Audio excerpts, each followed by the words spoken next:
Ladies and gentlemen, my name is Terrell Smith. I attend Morgan State University, and today I'm interviewing Dr. Henrietta Wright today to get a feedback and more clarification on using technology in the school systems today.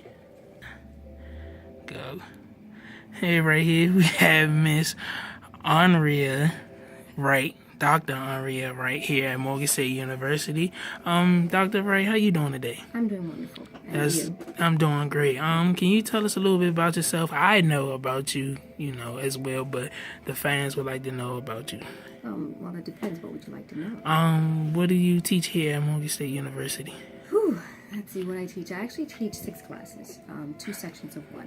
I teach a curriculum and principles course, which is basically a curriculum and management course, preparing teachers to teach in the classrooms. I teach a course that's very similar to that one, which is Principles of Teaching in the Secondary Schools. I teach 2 sections of the Seminar Praxis 1 course, which is preparing students to take that Praxis Core exam. I teach a section of the Praxis 2 exam, which is Seminar Praxis 2. And then the last course I teach is Methods of Teaching Art. That's good, real good. It's a lot. It's a lot. It's a lot. Well, like I said before, this video is about using technology. So how well do you use technology in all 6 of your classes? I don't know about how well I use it, but let's see. I use technology. I do believe in all of them, I want to say. And each class is different on how I use the technology. For example, in the curriculum course, the technology is basically limited to the PowerPoints that I use. When it comes to the students having to do their classroom presentations, however, technology is used by me videotaping them for their presentations, as well as asking them to incorporate technology when they do their lesson presentations. So they get familiar with having to deal with technology and using it as part of the teaching and so forth. So in that class is how I particularly use it in that particular one. In the Seminar Praxis course, I actually use software programs. And one of the software programs that I use is a polling, I guess you could say a polling type of software tool, in which it allows the opportunity for the students to engage collectively as a classroom, to submit their answers via technology, whether they're on their smartphones or using the computers that we have in the lab that we're working with, to submit their answers. I have an assignment which the students have to utilize technology as well when they submit that particular assignment. So that's how I use it in that one. And in my art course, the students would use a project in which they will be using technology in itself. It's a particular software program they will be using for that. So I try to incorporate technology somewhere, some way, somehow into each one of my classrooms to get students exposed to it. But I also like to indicate that technology isn't just about using PowerPoints. It's about using any other method or alternative method of technology that we can use in the classroom to get our educative point across. So that could be using iPads, it could be using iPhones, it could be using clickers per se. So usually it depends on the nature of the course and then how we want that knowledge to be disseminated in the classroom. Okay, that's real good. That's a lot of information. So throughout your years teaching here at Morgan State, would you say technology has been used in a good way or a bad way, or both? Well, I would say it's been used in a good way. But if I were to say on a bad way, it would not necessarily be used. I would say the accessibility to it has been in a bad way. Because we're trying to incorporate technology in the classrooms all across the university. The problem comes with how we're actually using it in the classroom. Students tend to use it as a means to be our partakers of social media, which takes their, I guess you could say, interest away from what should be going on in the classroom. But however, when we utilize Blackboard, now that's something that the whole entire university uses. I use that as a way to maintain my classroom as far as inputting grades, getting out information to the students. And so I think when the students take advantage of that as well, it's a great tool. And I think the university will continue to use technology to enhance the entire university.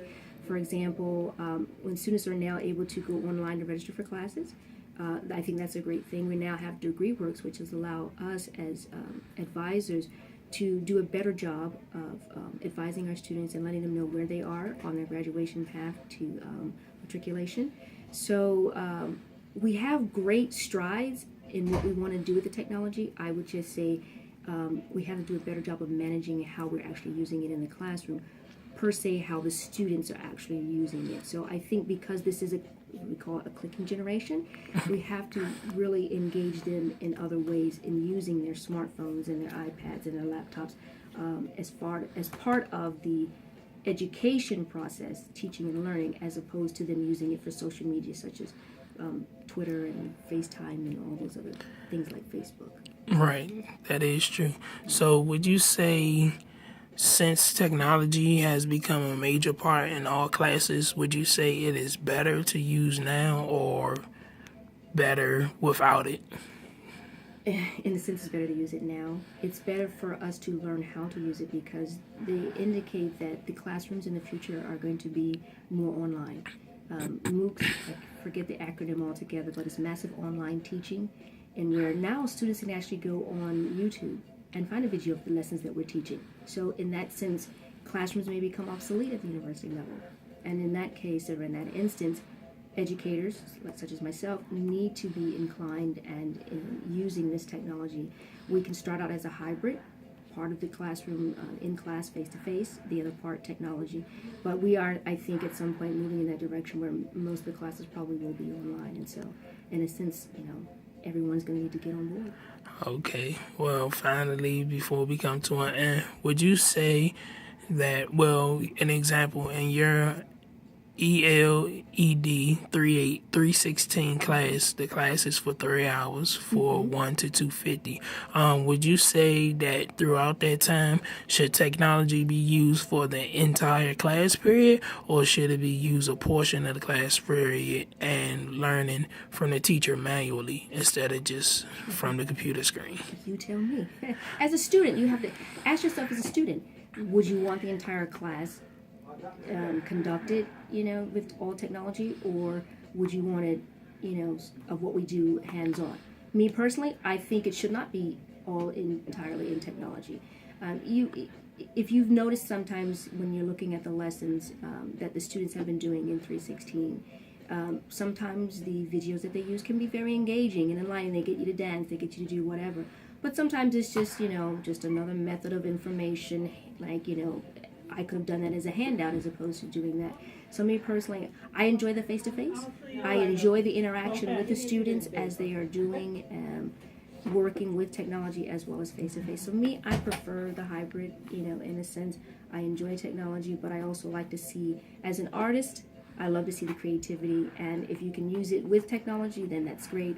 But for me, the creativity cannot certainly be done from technology alone. I agree. Well, Dr. Wright, you gave me all the answers and information I need to know about using technology and how it can make school a better place and better learning for everybody. So, like I said, my name is Terrell Smith, and this here is, how do you say your name properly? Henrietta. Miss Henrietta, Dr. Henrietta Wright, signing out.